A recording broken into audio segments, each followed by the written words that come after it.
Hello students and welcome to easy engineering concepts. और आज की इस वीडियो लेक्चर में मैं बात करने वाला हूं एक बहुत ही इम्पॉर्टेंट टॉपिक के बारे में, और ये टॉपिक एग्जाम में बहुत बार आ चुका है। सो मेरी रिकमेंडेशन है कि इस टॉपिक को ज़रूर से ज़रूर कवर करें इस चैप्टर के लिए, ठीक है। और टॉपिक का नाम है memory hierarchy and there needs.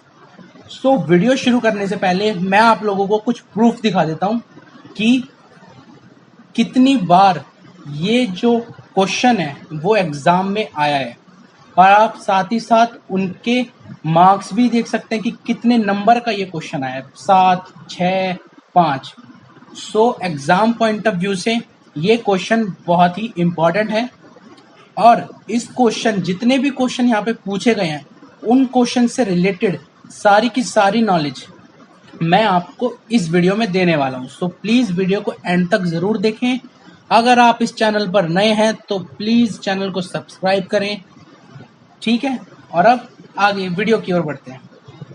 So video है हमारी memory hierarchy and there needs के बारे में। सो यहाँ पर ये जो फर्स्ट पैरा है पूरा, इस फर्स्ट पैरा को मैं आपको एक शॉर्ट में बता देता हूँ कि ये पूरा पैरा कह क्या रहे हैं।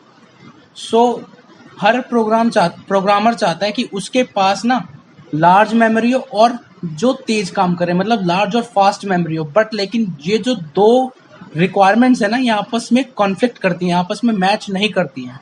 सो इसलिए फास्ट जो मेमोरीज जो होती हैं वो महंगी होती हैं और साइज में छोटी होती हैं, और जो स्लो मेमोरी होती हैं वो सस्ती होती हैं और बड़ी मतलब साइज में बड़ी होती हैं। सो इन दोनों को आपस में मैच करने के लिए, आई मीन फास्ट मेमोरी और लार्ज मेमोरी, इन दोनों को आपस में इनका सेटलमेंट करने के लिए जितने भी हमारे मॉडर्न कंप्यूटर्स हैं उसमें जो मेमोरी है वो इस तरीके से ऑर्डर में ऑर्गेनाइज की है, हायरार्किकल वे में ऑर्गेनाइज की हुई है, ठीक है। हायरार्किकल वे मतलब एक उसके नीचे से, मतलब पहले सबसे महंगी और जो सबसे छोटी मेमोरी होती है वो उसके नीचे, उससे बड़ी और सस्ती मेमोरी, और उससे ऐसे ऐसे करके सबसे नीचे वो मेमोरी आती है जो काफ़ी साइज में बड़ी है और जो काफ़ी स्लो भी है, ठीक है। तो ये हायरार्किकल वे है जिस वे से सारे कंप्यूटर्स वर्क करते हैं, ठीक है। तो इस हायरार्की में सबसे ऊपर जो होता है वो होता है CPU register. It mean CPU register की जो साइज होती है और जो स्पीड होती है, साइज काफ़ी छोटा होता है उसका और स्पीड काफ़ी फास्ट होती है। और अगर हम उसके बाद बात करें कैशे मेमोरी की, सो कैशे मेमोरी में रजिस्टर्स के कंपैरेटिवली कम स्पीड होती है और साइज थोड़ा बड़ा होता है as comparative to CPU registers. अब ऐसे ऐसे करके ना धीरे धीरे क्या होता रहता है, जैसे जैसे हम नीचे की ओर बढ़ेंगे वैसे वैसे एक तो साइज बढ़ता रहेगा और एक्सेस टाइम, या फिर आप जिसको कह सकते हो कि लार्ज मेमोरी मतलब फास्टेस्ट एक्सेस टाइम ज़्यादा रहेगा, एक्सेस टाइम बढ़ता रहेगा और साइज भी बढ़ता रहेगा, ठीक है। और जो कॉस्ट है वो मतलब सस्ता होता रहेगा जैसे जैसे नीचे बढ़ते रहेंगे। सो इस पॉइंट में, इस पैराग्राफ में यही बताया गया है कि जैसे आप नीचे बढ़ते रहेंगे वैसे वैसे एक्सेस टाइम, कॉस्ट कम होती रहेगी आपकी मेमोरी की, और जो साइज है वो बढ़ता रहेगा, ठीक है। और अब इसके बाद हम बात करते हैं इस डायग्राम के बारे में, components of memory system. Diagram को हम बहुत ही आसानी से और रियल लाइफ एग्जांपल से समझने वाले हैं, क्योंकि अगर मैं आपको रियल लाइफ एग्जांपल नहीं दूंगा तो शायद आपके लिए काफ़ी डिफिकल्ट हो, ठीक है। तो ये जो हमारा सीपीयू है, इस सीपीयू को नहीं, इसको सीपीयू नहीं, इसको समझते हैं कस्टमर यानी कि हम रियल लाइफ एग्जाम्पल में, ठीक है। कैश मेमोरी हो गया हमारे फ्रिज, मेन मेमोरी हो गया दुकान, कोई भी दुकान, चाहे वो राशन की दुकान हो, सब्जी की दुकान हो, कुछ भी दुकान, तो वो एक दुकान। और मैग्नेटिक टेप या मैग्नेटिक डिस्क हुआ आप लोगों की होलसेल मार्केट, ठीक है, जहाँ से ये रिटेलर सामान लेकर आते हैं, ठीक है। सो सीपीयू मतलब कस्टमर या फिर हम सबसे पहले अपनी चीज़ कहाँ देखते हैं, अपने घर में देखते हैं। तो कैशे मेमोरी हो गया हमारा घर, कि हमारे घर में वो चीज़ है भी कि नहीं है। अगर नहीं होती है तो हम उस चीज़ को बाहर से लेने जाते हैं, तो वो हो गई मेन मेमोरी, मतलब हम किसी दुकान वाले के पास जाते हैं वो सामान लेने के लिए। अगर दुकान वाले के पास भी नहीं होता तो वो क्या करता है, वो होलसेलर से होलसेल में डेटा सारा का सारा सामान मंगाता है, दुकान पर आता है, मतलब सामान डेटा मेन मेमोरी में आ गया। और जब अब हमें ज़रूरत पड़ेगी तो हम दोबारा जाएंगे मेन मेमोरी के पास डेटा लेने के लिए। तो मेन मेमोरी डेटा जो देगी वो कैशे में स्टोर हो जाएगा। कैशे में स्टोर हो गया कि मतलब अब जो हमारा सामान था वो सामान हमारे घर में आ चुका है। अब हमारे घर में से सामान जितना हमको चाहिए अब हम उतना यूज़ करेंगे, ठीक है। तो ये था एक पूरा रियल लाइफ एग्जांपल, ठीक है। आई होप आपको ये डायग्राम भी समझ में आया होगा। और नहीं तो हम क्या कर सकते हैं, एक तो तरीका हमारा ये होता है जो नॉर्मली हम ये तरीका फॉलो करते हैं। नहीं तो क्या होता है, हम डायरेक्ट किसी भी होलसेलर वगैरह के पास चले जाते हैं, बट वो बहुत रेयर केस होता है, बहुत ज़्यादा रेयर केस। कुछ लोग तो जाते भी नहीं है, ठीक है। बट जा तो हम भी सकते हैं, बट होता क्या है कि हमको काफ़ी टाइम लग जाता है, ठीक है। और हमारी कॉस्ट भी काफ़ी बढ़ जाती है एक्सेस करने की उस डेटा को और उस सामान को लाने की, ठीक है। सो ये था हमारा एक सिंपल सा कंपोनेंट्स ऑफ मेमोरी सिस्टम के ऊपर बेस्ड डायग्राम। अब उसके बाद बात करते हैं सीपीयू के अंदर मेमोरीज हैं, सारी की सारी मेमोरीज के बारे में एक एक करके पढ़ते हैं। Processors or internal CPU memories consisting of small set of high speed registers which are internal to a processor and are used as temporary location where actual data is processing. So जब भी कुछ operation हो रहे होते हैं data पे, सो data temporarily कहाँ store हो जाता है, हमारा प्रोसेसर की इंटरनल मेमोरी में, ठीक है। ताकि उसको प्रोसेसर को या फिर सीपीयू को डेटा जल्द से जल्द मिलता रहे और जो वो प्रोसेसिंग कर रहा है उस प्रोसेसिंग में कुछ भी डिले ना हो, ठीक है। बट यहाँ पे जो डेटा स्टोर होता है वो टेम्परेरीली होता है। उसके बाद हमारी सेकंड आती है primary main memory. It is a faster large memory but slower than processor memory.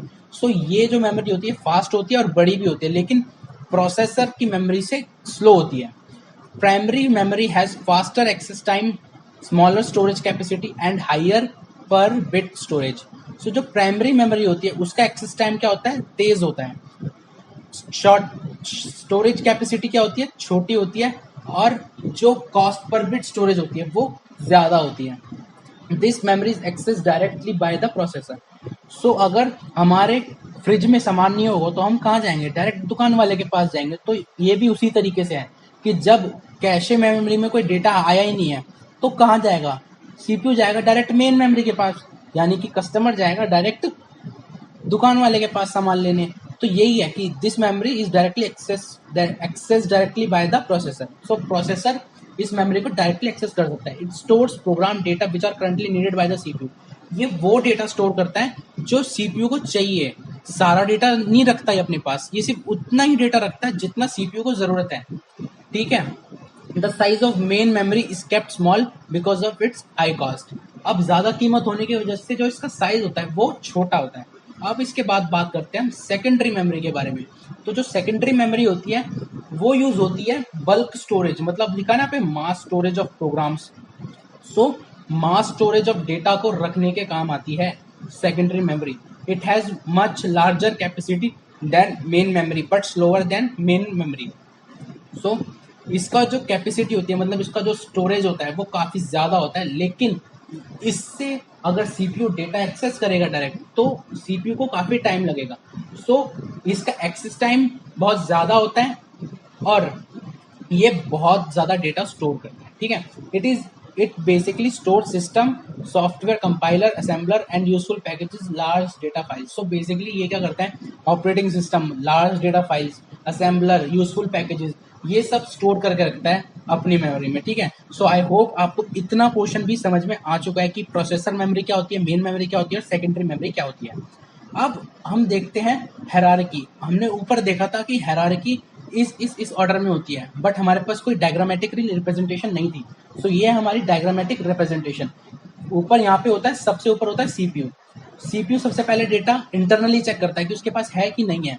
अगर उसके पास डेटा नहीं है तो वो कैशे के पास जाता है, और अगर कैशे में डेटा होता है तो कैशे डेटा रजिस्टर को रिटर्न कर देता है कि ले भाई तुझे यहाँ पे सामान मिल गया, तू अपना यूज कर ले। अगर कैशे में भी डेटा नहीं है, अगर हमारे घर में भी सामान नहीं है, तो वो सीधा जाता है दुकानदार के पास। दुकानदार हो गया मेन मेमोरी, जो क्या करता है सिर्फ उतना ही सामान लाके अपने पास रखता है जितना उसे लगता है कि बिक जाएगा। वो ज़्यादा क्वांटिटी में सामान अपने पास नहीं रखता है, क्योंकि एक दुकानदार को बहुत सारा सामान रखना होता है, डिफरेंट डिफरेंट क्वांटिटी और डिफरेंट डिफरेंट टाइप्स का, कैटेगरीज का सामान रखना होता है। सो इसलिए वो दुकानदार भी उतना ही पोर्शन लाता है जितना उसे लगता है कि उसका बिक जाएगा। सेम उसी तरीके से मेन मेमोरी भी वही डेटा अपने पास रखती है जो उसे लगता है कि रजिस्टर को या फिर सीपीयू को जरूरत है उसकी, उस पर्टिकुलर डेटा की, ठीक है। अब मेन मेमोरी कहाँ से डेटा लाएगा? मेन मेमोरी लाता है मैग्नेटिक डिस्क से। मैग्नेटिक डिस्क होगी आपकी होलसेलर मार्केटर, जो क्या करता है, सारा होलसेल में सामान रखता है और मेन मेमोरी को उतना पोर्शन जितना वो मांगता है उतना दे देता है, ठीक है। और फिर मेन मेमोरी में अगर डेटा आ गया तो मेन मेमोरी फिर कैशे को दे देता है, कैशे अपने पास रख लेता है और फिर रजिस्टर को कैशे से ही डेटा मिलता रहता है जब तक वो कुछ नया डेटा डिमांड नहीं करता। अगर वो पुराना ही डेटा डिमांड कर रहे हैं तो सारा डेटा कैशे मेमोरी से ही रीड होगा, मेन मेमोरी तक जाएगा ही नहीं, ठीक है। अब हमने जो क्वेश्चंस देखे थे उन क्वेश्चंस में एक ये भी था कि एक्सेस टाइम वगैरह, एक्सेस टाइम और क्या नाम है, कॉस्ट पर सेकंड, इन सब के बारे में बताओ। सो नीचे से ऊपर जाते रहेंगे तो क्या होता रहेगा, स्मॉल साइज छोटा होता रहेगा। देखो आपको यहाँ पे दिख रहा होगा कि साइज यहाँ पे स्मॉल होता जा रहा है। तो जैसे हम नीचे से ऊपर जाएंगे वैसे क्या होता रहेगा, साइज जो है साइज छोटा होता रहेगा, एक्सेस टाइम बढ़ता रहेगा और महंगा होता रहेगा, ठीक है। उसी तरीके से अगर हम इस राइट हैंड साइड देखें तो यहाँ पे क्या ऊपर से नीचे जा रहा है, ऊपर से नीचे जा रहा है तो क्या हो रहा है, लार्जर कैपेसिटी। कैपेसिटी मतलब जितना डेटा स्टोर कर सकता है, डेटा स्टोर करने की लिमिट बढ़ रही है, एक इससे ज़्यादा ये है और कैशे से ज़्यादा ये है इसकी स्टोरेज और मेन से ज़्यादा मैग्नेटिक डिस्क की स्टोरेज है। सो कैपेसिटी बढ़ रही है, बट लेकिन डेटा अगर रजिस्टर को, अगर कस्टमर को डेटा डायरेक्ट होलसेलर से लेना होगा तो क्या होगा, तो उसको होलसेलर के पास जाने में टाइम लगेगा। सो इसी तरीके से अगर सीपीयू को डेटा चाहिए मैग्नेट सेकेंडरी डिस्क से तो सेकेंडरी मेमोरी से, तो उसको ज़्यादा एक्सेस टाइम लगेगा और जो कॉस्ट होगी वो भी कम होगी, lower cost per bit stored. जो डेटा, जो बिट स्टोर्ड होंगी वो बिट भी कम स्टोर होंगी, ठीक है। सो ये था डायग्रामेटिक रिप्रेजेंटेशन आपका मेमोरी हायरार्की का। अब उसके बाद अब block diagram of shown is 3.16 includes. So ये जो मैंने आपको अभी कन्वे किया, मैंने आपको जो भी बताया वो ऑलरेडी यहीं पर वही लिखा हुआ है। सो मैं आशा करता हूँ कि आपको ये टॉपिक समझ में ज़रूर आया होगा। और एक बात और, अगर आपके इस पूरे के पूरे कोर्स से रिलेटेड कुछ भी ऐसा है जो आपको लगता है इम्पोर्टेंट है और मुझे जल्द से जल्द अपने चैनल पर अपलोड करना चाहिए क्योंकि एग्ज़ाम्स आ रहे हैं, सो प्लीज़ मुझे कमेंट सेक्शन में उस टॉपिक के बारे में ज़रूर बताएं। मैं जल्द से जल्द उन टॉपिक्स पर वीडियो अपलोड करूँगा। Thank you. और एक आपसे अपील है कि प्लीज़ मेरी वीडियो को लाइक करें, कमेंट करें और ताकि हमें बताएं कि हमारा कंटेंट कैसा है, हम आपके हेल्पफुल कंटेंट बना भी पा रहे हैं कि नहीं बना पा रहे हैं। और प्लीज़ यार चैनल को सब्सक्राइब ज़रूर करें। Thank you.